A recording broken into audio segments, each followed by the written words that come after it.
We'll go ahead and get started. Welcome again to the next segment in our course, Faith, Social Justice, and Public Life. My name is Jacob Lupfer. I'm Reverend Jim Wallis' teaching assistant here at Georgetown. And today I want to introduce our guest lecturer, who is actually going to be lecturing over Skype or WebEx, I think is the program. So this is going to be a little bit different. But let me introduce to you Professor David Cortright.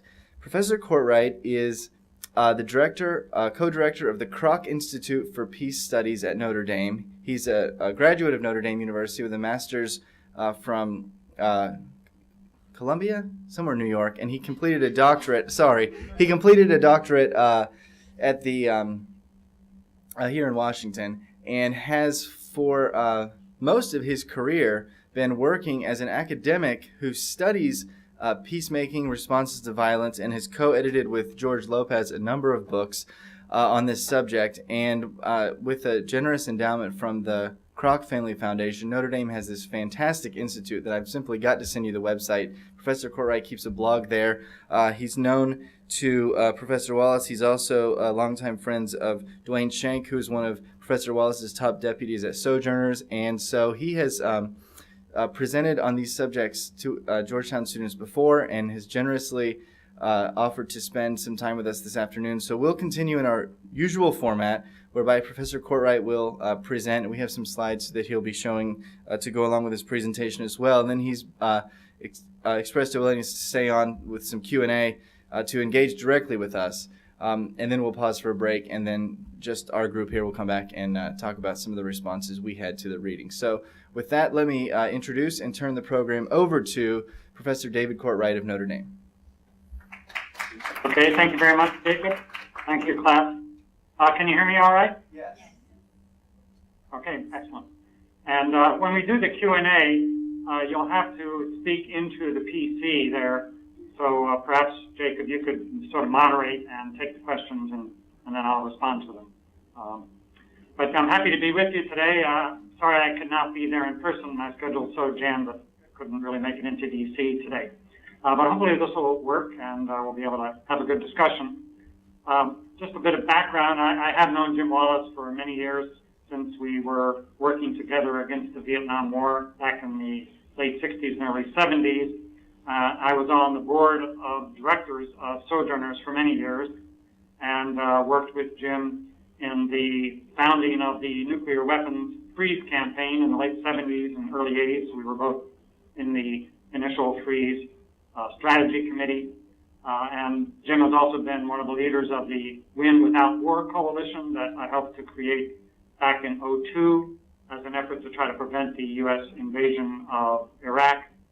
And we've been involved with many different activities. Most recently, trying to organize a meeting. Didn't work out, but we were trying to organize a meeting in New York with the Iranian President Rouhani when he visited the United Nations a few weeks ago. So we have a long history together in working for justice and peace, and been happy to participate in this class in the past. What I want to do here this afternoon is talk about the strategies for countering violent extremism. And the inspiration for this really comes from one of the points that Jim makes in his books, and that he's referred to many times, maybe in the class with you already, that if nonviolence is to have meaning and real purpose, has to be able to answer all of the most difficult questions, especially those that are brought to us as requiring military solutions. And our challenge as advocates for nonviolence, for peaceful solutions to conflict, is to address these most difficult challenges and in a realistic way offer alternative strategies that can address the problems and hopefully do it in a better way than violence purports to do. So that's the goal that I have for our presentation today, and as you can see, I've titled it in terms of alternative strategies for countering violent extremism. And certainly the threat from terrorism is a real one. The horrendous attacks against the United States in 9/11 prompted a strong reaction in this country. But of course, Al-Qaeda has remained a threat internationally and has killed many tens of thousands of innocent people, actually most of them fellow Muslims, but they are a threat to international security and must be taken seriously by those of us who would try to seek a more peaceful, nonviolent approach to these international problems. Now, in the United States, we've had this so-called global war on terror since 2001. This was President George W. Bush's phrase for responding to the Al-Qaeda threat. Now, under President Obama, the government has changed its approach, and as you may have noticed, that the president and the administration officials no longer use this phrase, global war on terror. Instead, the accepted terminology is countering violent extremism. As a rhetorical approach, this is certainly an improvement for reasons I'll explain in terms of why a war on terror is a counterproductive and ill-advised approach to the challenge of countering terrorism. But while the rhetoric has changed in terms of the administration's policy, many of the actual policies that we're carrying out in the field, many of the actions of our government, and certainly the overwhelming proportion of the resources that we devote to this challenge still have a predominantly military characteristic. And this slide represents the medal that members of the military are awarded when they are in active service in Afghanistan or other theaters that are part of the so-called war on terror. So the war on terror is continuing. Maybe has another name now, but the militarized approaches to terrorism as a way of countering terrorism continue.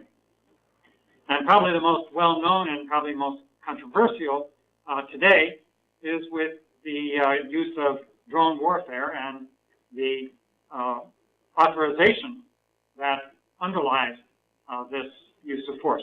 This is the authorization to use military force, which was adopted by the U.S. Congress immediately after 9/11. I believe this was adopted September 18, just exactly 1 week after the attacks.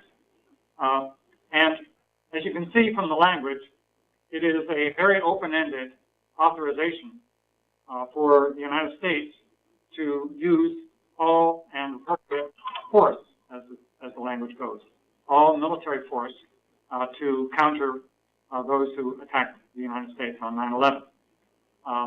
This is the legal charter, if you will, for the war on terror, and it remains active. This has been renewed by Congress several times, and the language in the most recent iteration calls for countering Al-Qaeda and, quote, associated forces, unquote, which actually adds a further kind of open-ended authorization for using forces that are defined as, quote, associated with Al-Qaeda. And there's a lot of controversy about this AUMF. This past year, for the first time, the Senate Armed Services Committee adopted or held a hearing on this question, and there was some sentiment among members of the Senate that perhaps this authorization has outlived its usefulness. Maybe there should be a revision or even a revocation of this authorization. We could perhaps address this when we have our questions and answers. But as I mentioned, this authorization from the U.S. Congress provides the legal grounding for U.S. military operations of all kinds against Al-Qaeda and associated terrorist groups. And it has been the foundation in particular for the use of drone attacks that have become a significant part of the U.S. Military response to terrorism. Really, these attacks are targeted killing. They are directed against specific individuals who are identified as being part of Al-Qaeda, being militants who are preparing direct attacks against civilians. At least that's what we're being told. This slide here gives you an overview of the pattern of drone warfare over the last few years. The first drone strikes began in late 01 and 02. And they didn't really begin to expand significantly until the last year of the Bush administration and then during the Obama administration. As you can see from this chart, most of the uses of these weapons have been in Afghanistan. There has been a significant use of these weapons also in Pakistan, and more recently, a growing use in Yemen. These weapons were also used in the military operation in Libya in 2011. Uses of these weapons in authorized armed conflicts, such as Afghanistan and Libya, has not stirred great controversy. And most of those attacks are carried out by the U.S. Armed Forces, by the Air Force, or by special operations, especially JSOC, Joint Special Operations Command. But the attacks in purple, in the orange color in Pakistan, have been predominantly carried out by the Central Intelligence Agency, the CIA. And this is unprecedented in U.S. Military history, where control over a significant weapon system has been given to the CIA. And these are conducted outside the laws of armed conflict and are highly controversial and are widely criticized by especially international legal scholars at the United Nations and in the U.S. and beyond. But the whole drone warfare pattern is part of this militarized approach to countering terrorism, the assumption being that the best way to counter al-Qaeda and the like is to target the leaders of these militant groups and to thereby weaken and undermine their capability to carry out militant strikes and attacks against innocent civilians. Now, President Obama and the administration have said that these drone strikes are carried out only against specific senior operational leaders of al-Qaeda and, quote, associated groups. We recently convened a conference at Notre Dame to look at this question, the whole range of implications of drone warfare. And several of the papers included research into a more careful examination of who, in fact, are the victims who have been killed by these strikes. And the numbers are not exact. There are no official government figures, but the Bureau of Investigative Journalism, which is the source for that previous slide, the Bureau has estimated that at least 3,000 people have been killed with these drone strikes. And as they look at who are these individuals, and there's a lot of research now, what we found is that contrary to what the administration claims, the numbers of senior al-Qaeda leaders or militant leaders among the victims are relatively small. You can see the numbers there. These figures come from an analysis and testimony before the U.S. Congress by Peter Bergen, B-E-R-G-E-N, with the New America Foundation. And also very similar figures were developed by Jonathan Landy of McClatchy News Service. What Bergen argued after analyzing these numbers and in his testimony before Congress is that drone warfare, these drone strikes, are really less a specific tool for countering the leaders of al-Qaeda and have become a counterinsurgency air platform. That is to say, a form of air support for U.S. involvement in countering insurgencies that have developed in Pakistan and Yemen and, of course, Afghanistan. So this changes the moral calculus, certainly, for the use of strong weapons, because the administration, as I say, is using it as a response, supposedly, to those who attack the United States and are killing innocent civilians and attacking targets internationally, whereas, in fact, it appears that the drone strikes have been used primarily as means of countering the insurgency and are being used against foot soldiers, militants who are part of the insurgencies in these countries. Now, this raises an interesting question in terms of the distinction between insurgency and terrorism. Now, in the literature, of course, these are considered separate phenomena, and they are. An insurgency is normally understood as a large-scale, popular, armed uprising against a state or against a foreign power.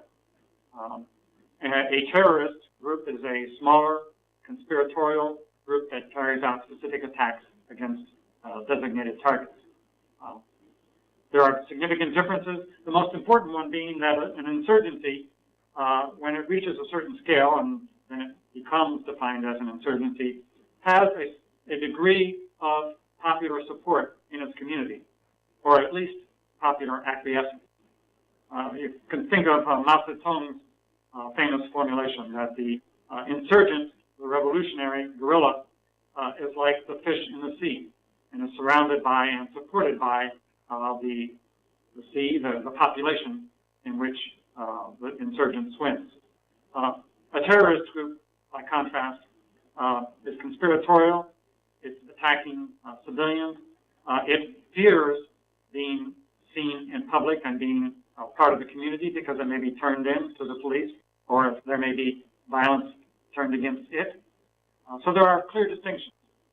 However, it's also the case that when we are involved with armed conflict against major insurgencies, as we are and as we were in Iraq and are certainly today in Afghanistan, and through our drone warfare are involved in the related insurgency in Pakistan, and now also in a separate insurgency that has emerged in Yemen, we are involved in armed conflicts that are highly asymmetric in their character. That is to say that the insurgent groups are up against a foreign military force, i.e. the U.S., or against local armed forces that are heavily armed by the U.S., and they do not engage in direct combat with those local forces. Instead, they use asymmetric methods, i.e.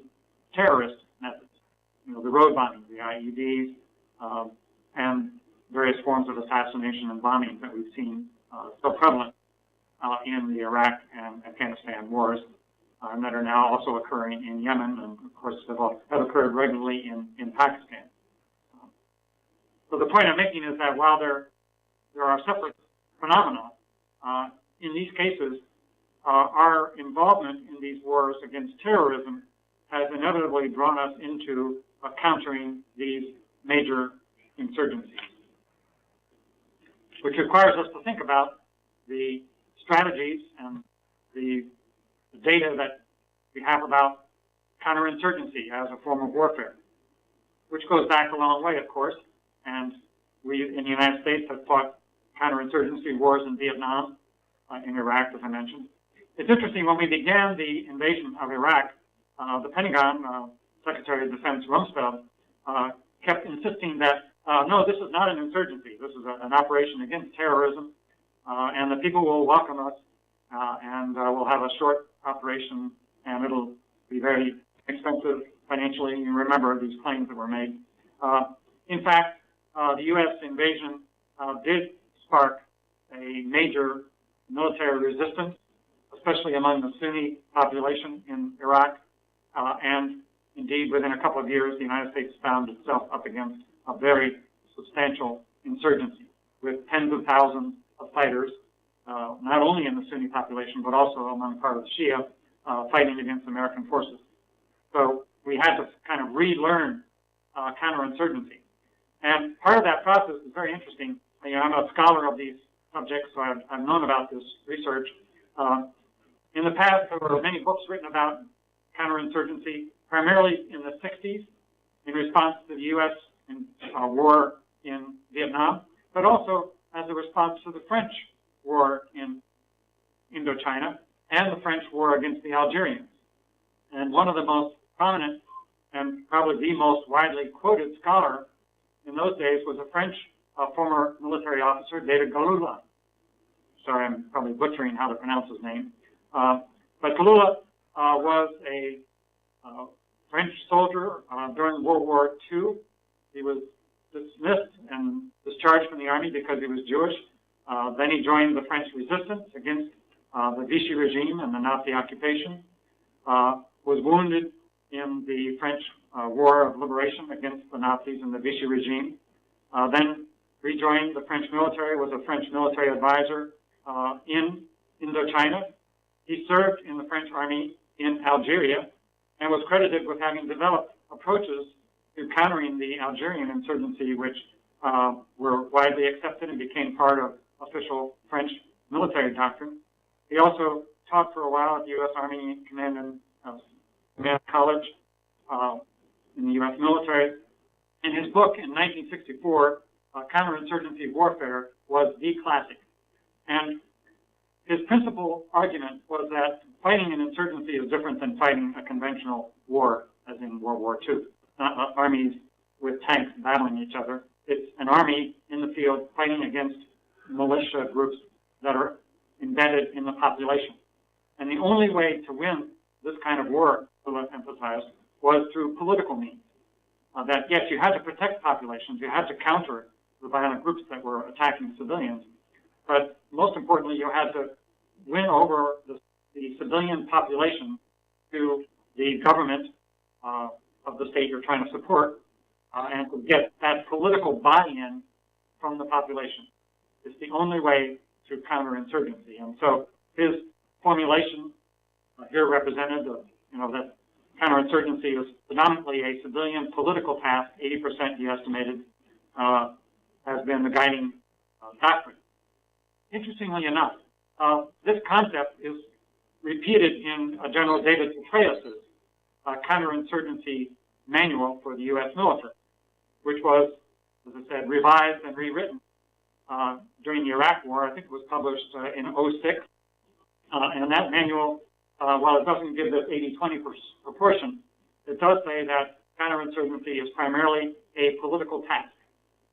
And you may recall General Petraeus' famous remark, which he sometimes then tries to retract, but he did make it, and it's widely criticized actually in some of the pro-military blogs, was you can't kill your way to victory in an insurgency. You can't shoot your way to success in countering a large-scale insurgency. Ultimately requires a political solution. Unfortunately, the U.S. military approach in its strategy in countering insurgency and terrorism in Iraq and Afghanistan has been quite the reverse. These numbers from the Congressional Research Service go through early part of 2011, and they show that, in fact, most of the U.S. spending in these campaigns has been for military purposes. Now, if we think about what really works in countering terrorism, I always go back to this study that was published in 2008 by the RAND Corporation.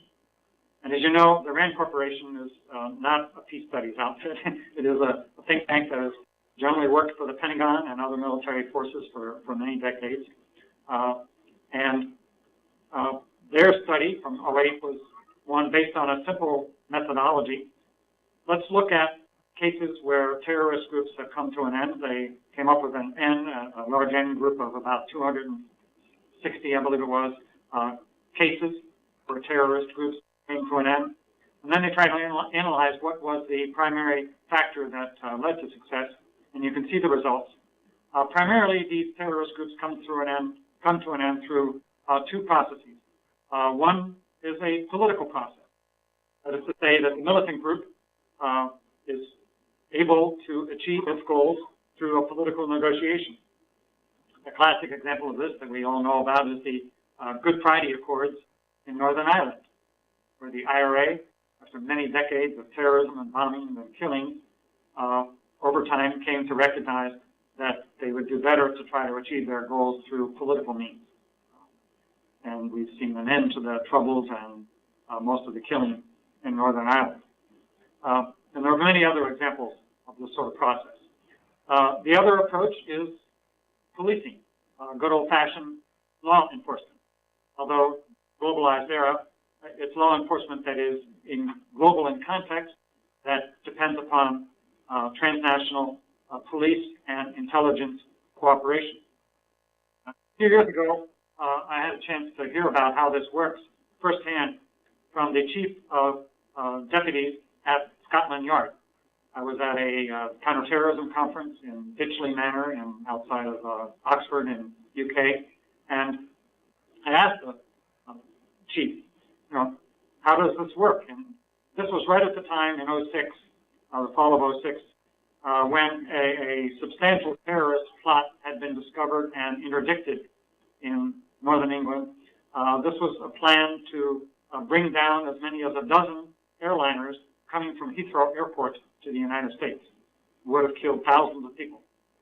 The chiefs explained how they were able to break this conspiracy. It was essentially bobbies on the street in some of the northern towns and cities of England where there's a substantial Pakistani immigrant population. And people in the community, they'd see the policemen going by and begin to talk to them and share concerns. And they would, for example, talk about, well, there's this group at mosque who are really offering these very wild and dangerous ideas. Or there's a group down the street of these young men and they're gathering and strange goings on. But basically they encouraged the police to investigate. The police began to see connections. Then there were cooperative measures taken with international intelligence agencies, with the governments of Pakistan, Germany, and other countries, the U.S., and eventually evidence was accumulated to identify and interdict and end this terrorist plot. This is the way that terrorism ends. This is what I would call the real war on terror. And I've had a number of occasions, the opportunity to go to these conferences on counterterrorism. Usually I'm one of the few academic scholars there, so it's me with spooks and spies and military officials. But it's very informative because you can hear from these officials what it's really like. And every day, as we're sitting here, I'm sure there are efforts underway by police and intelligence officials all over the world cooperating with each other to quite an extraordinary degree to keep after these terrorist groups, the Al-Qaeda networks and related groups, and to try to interdict them and stop terrorist plots. This is the most significant way in which terrorism comes to an end. And of course, military force occasionally works, as this chart indicates, but not very often. Okay. Now, as we think about this whole concept of countering terrorism, I wanted to share some more of a theoretical perspective. And this comes from our colleague at the Clark Institute, John Paul Lederach, who is one of the great theorists of conflict transformation and of preventing armed conflict. And he's had decades of experience in dealing with communities that are in the midst of conflict in Colombia, in the Philippines, in Nepal, in Sri Lanka, and other places around the world, some of the most difficult conflicts. As he's had this experience and then also been affected by counterterrorism policies that are applied in some of these countries, he's come to some conclusions about the best strategies for countering insurgency and violent militancy in these local communities. And essentially, we're presented with two options. The one is isolation, pressure, and targeting of individuals and groups that are perpetrating armed violence. The other strategy is to try to work within these communities to engage with communities that are affected by this violence and to try to support them in isolating the former group, the militant groups, and creating space, political space, for communities to protect themselves from these violent groups and to separate themselves from these groups. So the poles of the strategies would be isolation or pressure on one side, engagement and dialogue on the other. And Lederach talks about the middle ground, the gray zone that exists in every community that's affected by armed violence. On the one side are the hardcore militants, the designated terrorist groups. And on the other side are people in the communities who have no connections to these groups, who may be actively supporting the government and actively opposing the militants. But there are larger populations. The biggest population is in the middle. And these are communities that may have some association with these militant groups, maybe through just their religious affiliations. Maybe they're part of a mosque network. Maybe they're of the same ethnicity and linguistic background. And so there are certain kinds of affinities that exist separate from one's particular desires and commitments that are part of society. And it's in this middle ground, in this gray area, where the most important political process has to take place. And the strategy of countering terrorism and insurgency is to try to work within this middle zone, this gray area, to encourage communities to distance themselves, to separate from these terrorist networks. When there's polarization, when people are driven to one side or another, especially to the armed militant side, we know from social research that the pressure to join one side or the other increases. The gray zone shrinks, and you have to make a choice. And it's often not so much informed by rational calculus, but by what's best for your family, where the rest of the community is going. Maybe some of those other affiliations around language and religious background begin to dominate. But people may move towards that armed conflict side. And then within those communities, there's more cohesion, more in-group think, and dismissal of ideas that are outside of the accepted wisdom within that group. And as people become more isolated, more separated from other versions of the truth, the tendency for more narrow extremist thinking. And everything becomes generally more closed. This is the reality of a polarization context. We somewhat see it in our own country these days with the way Congress acts and various political groups think. We don't tend to listen to the other side. We become accustomed to our own thinking. But in zones where there's armed conflict, this is very dangerous, and it may lead to some support for these militant groups. And if not active, positive support, at least a kind of negative acquiescence to the violence that these groups perpetrate. The alternative approach would be one that tries to think of counterterrorism in a context of the narrow inner circle and the larger outer circle of the surrounding community. In the inner circle are these active militant groups, those who perpetrate violence, those who are the murderers and conspirators who carry out these acts. That's a relatively small group. Much larger is the surrounding community. And in the upper quadrant, we have a setting where those surrounding communities will lend some support, or at least acquiescence, to the terrorist networks. But we need to try to move these social contexts towards the lower quadrant where there is a separation, where communities are turning away. And they might be willing to talk to the police from the other side, from the government side, and share information about that terrorist network and make it easier for law enforcement to isolate and end these terrorist groups. So this tries to give us a sense of overall strategy. Now this happens to be also the approach that the United Nations has adopted. In the U.S., as I mentioned earlier, and you can tell from the graphics, the U.S. approach has been primarily to use military force and military means as a way of countering terrorism. In the United Nations, there was a long debate that went on for a better part of a couple of years to try to articulate an alternative strategy. And this graphic helps to illustrate it. And it's interesting that the first pillar of the UN strategy was to address conditions conducive to armed violence, which the UN interpreted to mean to look at the underlying political grievances, the economic and social conditions, the lack of political and economic opportunities that we know are drivers of armed conflict. And it calls upon the political leaders to focus on addressing these conditions, to overcome these situations that drive armed conflict. Second pillar is prevention and control, and that would go back to the questions of law enforcement capacity, intelligence capacity, judicial mechanisms for identifying, if possible, capturing and bringing to justice those who perpetrate these crimes.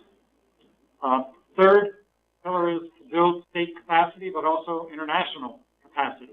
And I'll come to that further in a moment. But especially the ability to cooperate internationally is essential when we're dealing with terrorist networks like Al-Qaeda that are global in their pretensions and are international in the way in which they operate. And then fourthly is to respect human rights and the rule of law. And this is very important for us in the United States because, unfortunately, our government, through the USA Patriot Act and other measures, has adopted a view that in order to enhance our security, or to presume that we can enhance our security, we have to sacrifice some of our political rights and freedoms. And so we've seen this great expansion of government surveillance. The CIA and other covert operations have expanded greatly over the last 10, 12 years. And at the United Nations and broadly in the international community, the view is the opposite, that we cannot and should not sacrifice human rights and our legal protections against government authority in the name of somehow ensuring our security against terrorism. That the rule of law itself is the most important defense against the lawlessness of militant terrorism. So this is the international perspective, and I believe is the approach that is most effective in countering violent extremism.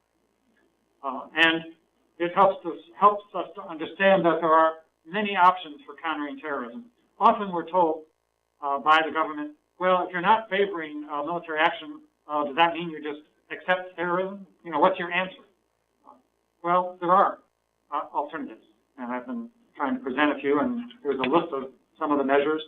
These, by the way, are all contained within various UN counterterrorism programs.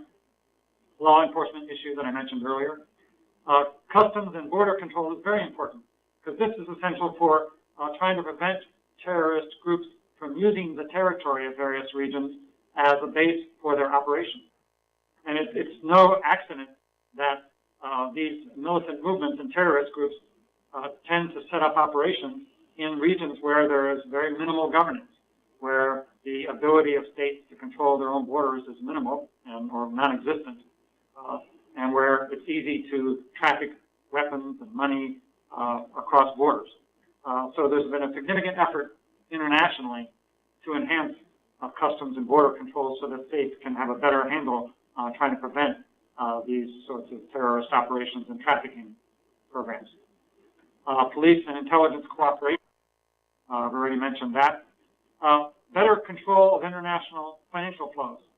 This has been a significant effort, and there's now in place all around the world much tighter mechanisms for any kind of transfers of funds internationally. So if any of you are transferring, I don't know what the limit is now, it used to be $10,000, all these transfers immediately go into a software program that exists in all major banks. And if your name happens to be Castro or Hussein or something, unfortunately, your transaction is going to go into a separate category, and a law enforcement official at the bank will look at it, and hopefully they won't call you up because they'll see that you're not actually Fidel Castro or something. So that's the point to illustrate that there are names of these designated terrorists who are in these data programs, and transactions are filtered through that in order to identify any transactions. There are a lot of other measures like this to try to prevent financing of terrorism.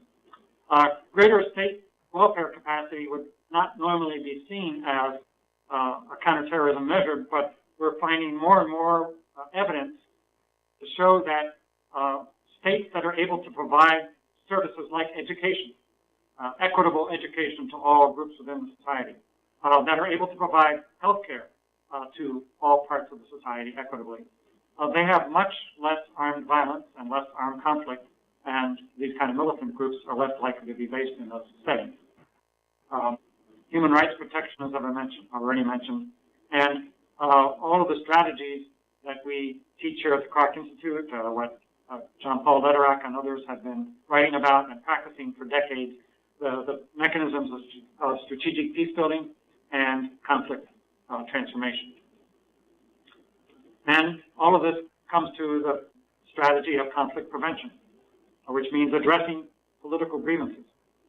As I mentioned earlier, Galula and all of the early counterinsurgency theorists and current analysts of counterterrorism recognize that ultimately these groups have political objectives. And in some cases, they may be objectives that are amenable to negotiation. If you look at the Taliban, in both Afghanistan and Pakistan, for example, the grievances are fairly simple and understandable. They are two, primarily. One, get rid of foreign forces, i.e. the U.S., and secondly, develop a more representative government that is not a puppet of the West, which means reshaping the government in Kabul. And obviously the Taliban want more say, and they want more say for their community, the Pashtun community, which is the largest ethnic group in Afghanistan and is very large and is the dominant group in northern Pakistan. So these are political demands. In Yemen, similar kinds of political demands, mostly related to local governance factors. There's been a long dispute between the northern and southern parts of Yemen. These are also tied up with religious differences between Shia and Sunni groups and with different tribal networks. These are conflicts that are related to local governance. They have no bearing on the international strategic interests of the United States, and they pose no threat to American security or surrounding states. They only pose a threat when we intervene, and then we become a player, and our forces sometimes are targeted by terrorist groups. So this is what we mean by saying addressing political grievances, defining and understanding what these differences are, and where possible, facilitating negotiation, mediating discussions among these groups that can try to reach political solutions to these differences that will then obviate their desire to use military means. Prevention also means enhancing the capacity of governance in unstable or weakly governed regions of the world. I've mentioned a bit about this. Improving governance is a very broad question. I'm working on a book right now on the subject, Governance and Peace, and it means enhancing state capacity for law enforcement and security, but also state capacity for social services, as I mentioned. It also means having quality institutions that are inclusive. That is to say that all primary groups within a society have a voice and are able to participate, that exclusion and marginalization are absent. That these groups not only are included, but they have an active role to play. They participate in political decision making. They participate in economic opportunity. They have access to assets and resources by which to improve their economic well-being. And thirdly, that these institutions are accountable, that they are beholden to civilian political authority that is inclusive and participatory, and that they are bound by the rule of law. All of these aspects would be included in an understanding of improving the governance. And then within this, as I mentioned already, is expanding economic and social opportunity. Because one of the strongest indicators of armed conflict is a lack of development.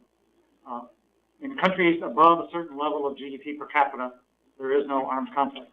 Below that threshold, we see more armed conflict. And especially when the lack of economic and social opportunity is concentrated in particular ethnic social groups, where there's a feeling of relative deprivation compared to what other groups in the nearby region are able to access. That condition of relative deprivation, the experience of marginalization and exclusion, frequently motivates armed conflict. So we know what causes these violent tendencies, and we can begin to apply policies that we know also have a greater chance of reducing the risk of armed conflict. And ultimately, it comes down to the famous saying from Pope Paul VI. As we're in Catholic universities, I guess we're allowed to quote from the Vatican, comes down to working for justice as a way to achieve peace. So with that, let me conclude my presentation and invite your questions and comments.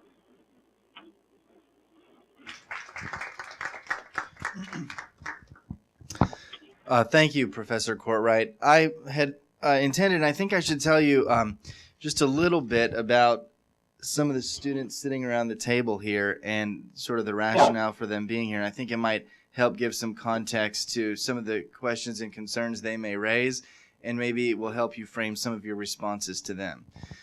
So this seminar has 11 students. They're Georgetown juniors and seniors mostly, and they, some of them are kind of like Catholic high school kids that are, here at Georgetown. They're interested in the social teachings of the church. Others are students from, who grew up in other parts of American Christianity. And some of them have been involved in volunteer work, internships, international travel, relief and development work. So they bring a pretty impressive amount of interest, passion, experience. And throughout the course, we've been dealing with different topics in terms of how they relate to public life in the United States through the lens of faith-based activism. And so as we discussed, Reverend Wallis gave a presentation last week that spoke more generally about Christian perspectives on war and peace, and you have provided us now a really, I think, thought-provoking and really provocative set of ideas about responses to violent extremism. So I just wanted to sort of give you a sense for what these students have been studying and sort of where they're coming from. But now I'll invite those around the table here. If you would like to pose any questions or comments or observations from the slides or from the presentation, I can relay. Probably the best way is for me just to relay them to him. Yeah, thank you, Jacob, and thank you. It's good to meet you all, students. Okay, Colleen. Yeah. So I can't find the exact breakdowns, but it's basically talking about how the chart that talks about how much money the United States spends on the Department of Defense versus USAID and the Secretary of State. So my question is kind of what will the political will be in order to reorganize our priorities within the United States and then also globally among the kind of main powers? How can we kind of change our priorities to be towards working more constructively towards peace rather than fueling military spending? Professor, did you get some of that? That's a good question. I got that. That's good. Yeah. Well, thank you for that. And it's a real challenge. And one simple answer is to work with organizations like Sojourners, and because it's ultimately a matter of social engagement and public education. There are opinion polls that are taken from time to time, and people are asked, what proportion of the U.S. federal budget do you think is devoted to foreign assistance? And people come up with numbers like 10, 20%, when in fact I believe it's 0.1% of the federal budget. And then, when people are asked what percentage of the budget should it be, and they say, well, 1 or 2%. And all of us who are in development and peace building would say, hooray, let's get up to 1 or 2% of our budget. That would be such enormous progress. So we've got a huge hurdle to overcome here in terms of the lack of public awareness of these issues. Moreover, we also have a cultural problem. We, in our society, are very quick, and we should be, to acknowledge and honor the service of those who are in the military, who are sacrificing to defend the country. And I was in the military myself during the Vietnam days, and I've known many Iraq and Afghanistan vets. And here at Notre Dame, we have a large ROTC program, and the peace studies professors like myself meet on a regular basis with the ROTC commanders, and we have a good exchange and agree on many things. So it's not about whether or not we respect the military and honor our troops. It's rather about what is the best way to protect and defend the interests of the United States and to build a more just and secure world. And for that, we now should have plenty of evidence that this military approach is not working. I mean, honestly, who could say that we gained anything from the whole Vietnam debacle and Iraq? Well, we got rid of Saddam Hussein, but what do we have? And the violence there is continuing, and it's terrible. And Afghanistan, I would hardly hold up the government of Karzai as a democratic model worth the sacrifice of our troops and all the money we poured into that place. So we're not getting anything of substantial worth from all the sacrifice of our troops and from all the resources we've been putting into this. So it's, as I say, a public education. I mean, the strategies, there are groups that have worked on this that have talked about how we need to emphasize that foreign assistance, the programs that are kind of outlined here, are not aid or charity. These are programs that, when they're done well, are designed to enable people in other countries, in societies that have not been as blessed as we are in terms of wealth and resources, to enable people in these other countries to help themselves and to become empowered to enhance their own well-being. And they are also very concretely in the best interest of the United States, and frankly, also in the best interest of our economy. The best thing for American companies to sell abroad is to have customers who can pay. And the more the world enhances in prosperity, the better it is for us. Look at what's happening in China. I mean, China has grown tremendously economically. There are still many people in the rural areas who are very poor, but it's a miracle of economic development in China and in many other East Asian states and parts of India as well. And that's all to the good in terms of our own well-being as a country and in our own economic well-being. So we need to make these arguments in a way that, for us, perhaps is motivated by a moral concern. It certainly is for me, but that also has this hard-headed, political, realistic tone to it. This is in our own self-interest. It's a way to enhance American well-being as well as that of people around the world. To push a little bit more on, excuse me, on the student's original question about, the balance between spending on defense programs versus spending on intelligence and diplomacy and international aid and development.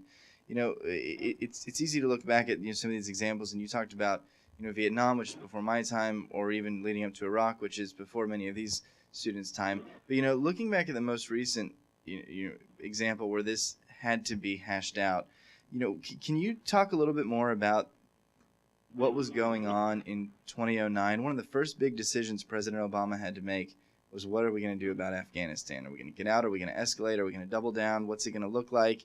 And there was a lot of discussion, publicly and, among the people who had to make that decision about whether this should be, is this about hearts and minds? Is this a traditional war? Is this counterinsurgency? How do you see the balance between the kinds of tactics that you advocated for in your presentation and the kinds of tactics that, the military has relied on to win up until now? Yeah. Well, it's pretty obvious they're not listening. In terms of the kind of priorities that I would be offering, or that Jim Wallis has been advocating over the years. And I appreciate your focus on that decision that President Obama made in 2009, because it was really a crucial matter. Now, he did campaign for office on a pledge that said, I will get out of Iraq, but I will strengthen the fight against al-Qaeda in Afghanistan. That's fine in terms of the priorities, but unfortunately the president interpreted that mission to be a so-called military surge, an increase in the number of military forces to go into Afghanistan. And there was a very substantial increase at that time. I think under the president's leadership, the numbers of troops in Afghanistan went from about a little less than 40,000, I believe, up to nearly 100,000. Now that number is coming back down again. But why was that done? And there's a whole book, Bob Woodward wrote a book about this decision process. It's a very revealing story. And at the beginning of this process, President Obama himself was looking for an alternative to the military approach. And his top advisors in the White House, certainly Vice President Biden, General Lute, L-U-T-E, who's the chief counterterrorism military advisor, also said, Mr. President, you do not have to do this. But the fact is that the president asked the military for their advice. He asked General Petraeus and the commanders in the field, what should I do? And if you ask a military man how to pursue a war, he will ask for more troops. It's the nature of the questions you ask and who you ask the questions of and what advisors you have around you. And the U.S. political system has developed over the recent decades in such a way that the president is surrounded by military advisors. And the first go-to option is the military one. For example, there is the National Security Advisor, a post within the White House. That position is 2 doors down from the White House. First briefing the president has in the morning is from the National Security Advisor. And whenever there's a security issue around the world, that's the first group to which it goes. And the institutions of government are structured in this way. The largest resources are at the Pentagon. The CIA and these various other intelligence agencies have massive capacities that far outshadow those of any other part of the government. So there's a natural tendency to rely on these instruments as the way to address our international problems. And the president asked for this military advice. They wanted even more troops than what he ultimately decided. So he felt it was a good compromise to cut back on the number of troops, but still I thought it was the wrong decision. To just add more troops. So what have we accomplished? The insurgency continues. I visited Afghanistan a couple of years ago as part of some research we were doing, and just tell you this little anecdote. I found it very revealing. So you fly all the way over to Afghanistan, and you're bleary-eyed after endless numbers of flights, and you come into the guest house, and the first thing you want to do is crash and rest for a while. But they tell you you have to go to the security briefing before anything else. So you go into this room, and I was there with a number of other officials from various development and humanitarian agencies, a number of other researchers. We had all just arrived in country. And the briefing was by an Afghan military official. And the picture he portrayed was frightening. He basically showed the map of the country, and there were a lot of red zones, which meant that the countryside is either controlled by or readily accessed by the insurgents, so that it's not safe to travel there. And then he showed the main highways, and basically pointed out how it's not safe to travel on pretty much any of the roads outside of Kabul. And then even in the city itself, how we're supposed to travel around and get around in a way that would be inconspicuous and not open ourselves up to attack. So the picture portrayed was that the insurgency has grown over the years. Even as we've increased the number of troops, the numbers of armed militants who are active in Afghanistan at any one time has gone up. So for all of our military effort, we haven't really done anything to counter the insurgency. And, we've spent all this money and resources, and many of our troops have died. So we need to be able to analyze these decisions, to look at them objectively, and to speak publicly about the costs that have been incurred. Always, as I said previously, keeping in mind that, we respect our troops, we honor those who serve in the military, but we also have to recognize that we need different policies to address the security risks that we face. All right, thank you. Others? Yes. So my question is, you touched on it before, but it seems to me that a lot of the military response measurements of success or failure are short-term, even though the war has, wars drag on, but it seems to me that they're very easy to measure success or failure. Do you think the non-military approach, that one of the issues is that you can't really measure the success as, I don't know, that it's difficult sometimes to measure success? I mean, how do you measure, they're longer term, I think, and is that part of possibly the problem in selling a non-war approach to dealing with issues that we've been dealing with? Am I asking that question okay? Do people understand that question? Sure, I understood that. Thank you. That's a really good question. Yeah, the issue of metrics is a huge one in the military. And if you go to a military briefing, they sort of joke it's death by PowerPoint. And there's just like endless charts and numbers and Pretty soon you're mesmerized and can't figure out what they're trying to say. But there are certain metrics that are very significant. And frankly, my view is that even if you accept the military's own metrics for how to define success or failure, we're losing. And the most important metric is actually, in a way, the hardest. And Secretary of Defense Rumsfeld actually said it back in 03 or 04. Now, I'm not one to normally quote Rumsfeld, but in this case, he asked exactly the right question. Are we are the militants recruiting more followers than we're killing? Which is the way of saying, in this crude way, are we generating more recruits for the militant groups as we carry on these military operations? Now, it's impossible to actually measure the recruitment rate. The militant groups are not posting their figures on the internet, but we do have evidence in terms of the size of these insurgent groups. And as I just mentioned, when I went to Afghanistan, I was told by the Afghan military briefing official, and there's other sources for this, that the scale of the Taliban insurgency has grown over the years. And the number of men under arms at any one time is not known precisely, but the estimates range from 10 to 20,000. And that's more than it was in 06 or 08. And it's grown. It seems to have leveled off of late, but it's leveled off at a pretty substantial level. General Petraeus said that we're up against a, quote, industrial strength insurgency.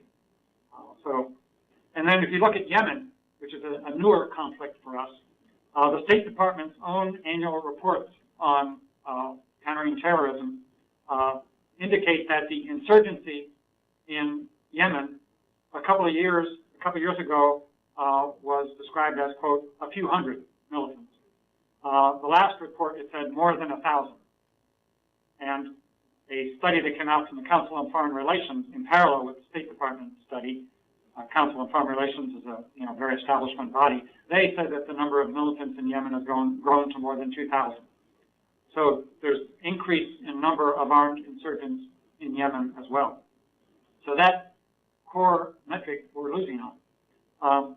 Another metric that the military does keep, and this is available in all their charts, is the number of attacks. This is attacks by all forms of activity, IEDs in the road, assassinations, attacks against our troops, attacks against government officials. And those figures show, again, that the number of attacks has increased over the years as we have increased our forces in Afghanistan. I've not seen the figures in Yemen, but my suspicion is they would be similar.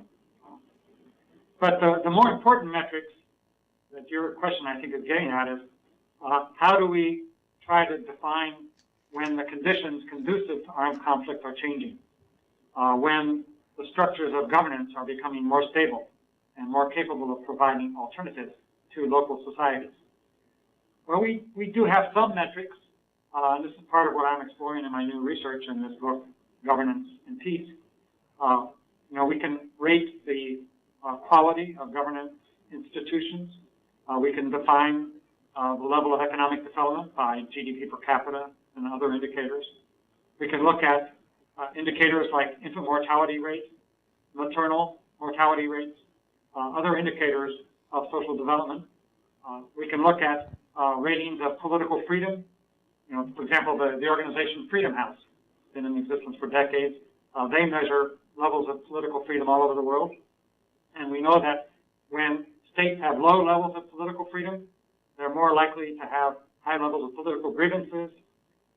Groups don't have the opportunity to address their grievances by political means. They use the gun or the bomb as a means of responding.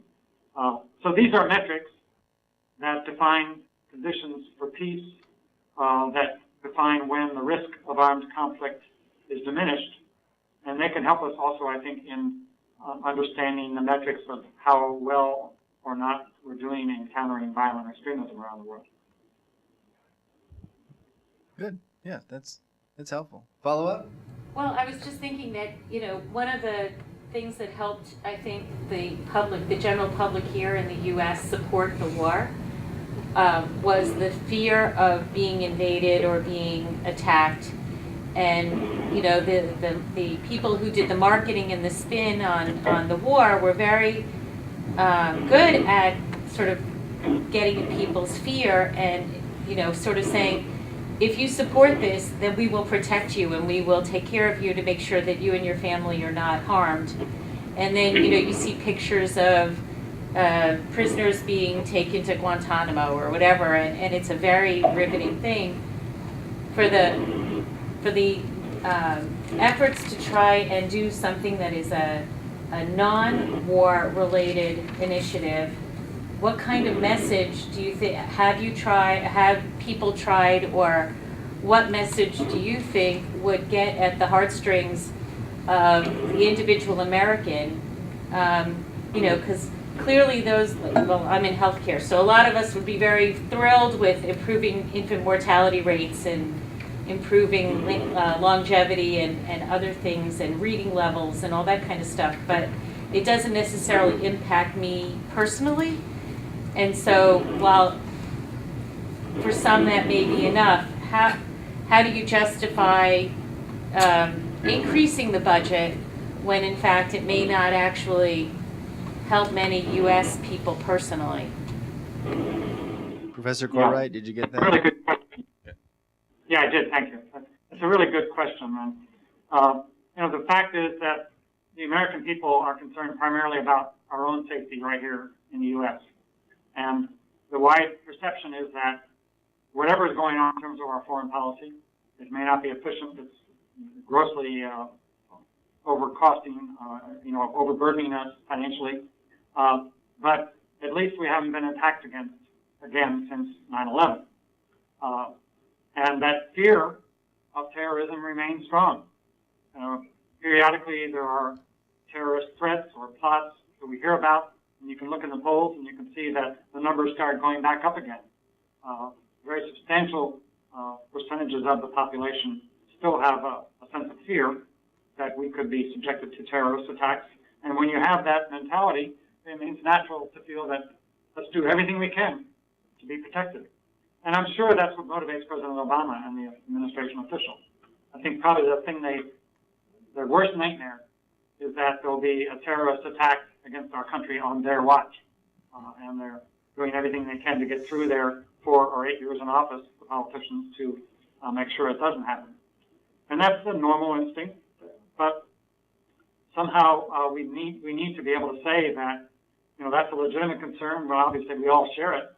But that the way to achieve that objective is not only through military means, and that we are adding more and more recruits to these militant groups by what we're doing. And thankfully, none of them have had the ability to plot and attack us here in our country, and we hope they never do. But we need to have better ways of countering this threat. That's what I've been trying to emphasize. So it's difficult. You're right. In most settings, you could say, well, let's do what we can to enhance the infant mortality or to improve infant mortality in various countries, and that this will help us to counter terrorism. Most people would laugh at it. But that's in fact what the data tells us. So maybe we need to really think more strategically about the best way to communicate these messages. I don't have a magical solution here, but I do know it's a problem. It's illustrated in the question of drone warfare. I talked about that earlier. Most Americans support drone attacks, and primarily because they think that drones are defeating Al-Qaeda and will prevent terrorist attacks at home. At the same time, if you ask Americans, do you want drone weapons, drone aircraft flying over your communities, most of them say no. So ironically, we don't want drone surveillance here at home, but we're happy to accept drone warfare in Pakistan or Yemen or someplace else. And it reflects just exactly the sentiment that you identified, this fear that we could be attacked. So it's a real dilemma. Okay, others? Yeah, go ahead. So my other question I have is about the gray zone. And how do you define what the gray zone is? So for example, if you're looking at the gray zone for Afghanistan, are you only looking at the people in Afghanistan, or are you also looking at people who may live outside of Afghanistan that could influence the gray zone people that are inside Afghanistan? Yeah, Jacob, maybe if you could rephrase the beginning of that, yeah. I'm sorry, Professor. If you could rephrase that question, I mean, you're not yeah. sure all So of it. Sorry. so going to this, the framework that you showed us, the diagram about the gray zone. So are we with respect to the situation in Afghanistan? Are we talking about people that physically live within the geographic borders of that state, or is there a wider constituency or a wider group that you consider part of that? Right. Yeah, I think it would be seen primarily within the context of local communities, because really these dynamics play out in a particular village or a region within a tribal community, and the militant groups can only exist when they are able to operate within the population of those groups and draw sustenance from those communities. So I see it as a dynamic that operates primarily at the local level. That's certainly how Lederach developed the theory through his experience in working in local communities and engaging with community leaders who also had to deal with these militant groups in their midst, and sometimes also with government forces that were highly repressive, and trying to help these groups navigate these relationships and to assist them in finding ways to move away from the violent groups.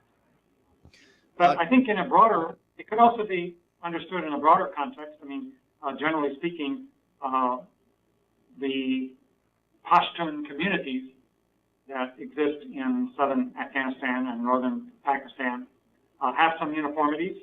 There are obviously many tribal groups within and differences within, but there is a shared sense of grievance, a shared sense of community and identity that does facilitate a common understanding, and those bonds that link people together do include that sense of ethnicity and linguistic connection. And Professor Cortright, before we leave the subject of Afghanistan, because I do want to see if I can get you to weigh in on at least one or two quick questions on Syria, but I wanted to say a couple things about Afghanistan, a couple things that some of these students may have had some occasion to hear about. One thing I wanted to let you know that just last week in this room with these students, we heard from the finalists for the 2013 Opus Prize, which Georgetown awarded, and we found out before anyone else, didn't we? That the winner was Sakina Yakubi, who has been working in Afghanistan. And these students got to hear her tell a little bit of her story and about her work. But I also wanted to ask the students, did any of you attend the session last week with Secretary Kerry and Mrs. Bush and Mrs. Clinton? I just wondered if anyone had anything, based on that, that they could ask directly about. Essentially, Professor Cortright, Secretary Kerry gave some remarks, and both Mrs. Bush and Mrs. Clinton gave somewhat of an update on progress that had been made in Afghanistan relating to, I think mostly related to civil rights and educational opportunities for women and girls. But in any case, before we let you go, can we switch the subject to Syria for a moment? The students read this past week your piece that you provided for Sojourners blog this summer on Syria. Earlier in the course, Reverend Wallis had spent some time with the students explaining how he had been involved on that issue. So based on some of the principles that you've seen, what would be some takeaways or some tensions that we should look at as we move into a discussion of that issue? Yeah, Syria is an enormously complex and painful problem for which there are no easy solutions. Just a few observations that I can make. One is on the disarmament issue. All of us have been surprised pleasantly surprised that this negotiated deal with President al-Assad that the Russians brokered has actually been successful. And while it's not completed yet, everything looks good that we are going to see Syria without chemical weapons. And this confirms a pattern that I've seen in many other cases of non-proliferation and disarmament, that if you want to get rid of nuclear weapons or weapons of mass destruction in a country, the solution is through negotiation, not through the use of military force. And we're just fortunate that the Russians came in at the last second and offered a lifeline to President Obama to save him from what I think would have been a disastrous step, which is to launch military strikes against Syria. So that's one key observation. Okay. The good. second one has to do with the, sorry. No, please go ahead. Second point that I wanted to make has to do with the Syrian opposition itself. When a movement switches from the use of nonviolence to the use of armed struggle, it actually reduces its chances of success. Now, that's a provocative and completely counterintuitive statement. But this is clear from new empirical data that's been published in recent years, which shows that in a survey of many struggles around the world that used violent and nonviolent means, that the use of nonviolent means tends to be twice as successful as the use of armed struggle. And so early on in the Syrian rebellion, people were demonstrating in the streets through nonviolent means, following sort of the example that was going on in Tunisia and Egypt. But they were viciously, violently repressed by the Syrian government, and people responded with arms, and the civil war armed struggle emerged. Obviously, it's a decision that people make on the spot. We can't be critical sitting here comfortably in North America. We're not facing that horrible experience that they had to go through. But the fact of the matter is, nonviolence works better than violence as a means of achieving political change. And when they picked up the arms and made the decision to go to armed struggle, their chances of success went down. And I think we have to say today, the chances of the moderate, pro-reformist, pro-democracy movement achieving success are very low indeed. And as we know, the insurgency in Syria has been increasingly taken over by the hardcore militant Al-Qaeda-related groups. So the future looks very bleak. I do credit Secretary of State Kerry for working with the Russians, first on the on the chemical weapons deal, but secondly, in trying to arrange for a conference in Geneva, the so-called Geneva II talks that may actually begin sometime in the next month or so, that would provide a setting in which hopefully there could be a negotiated settlement of this war.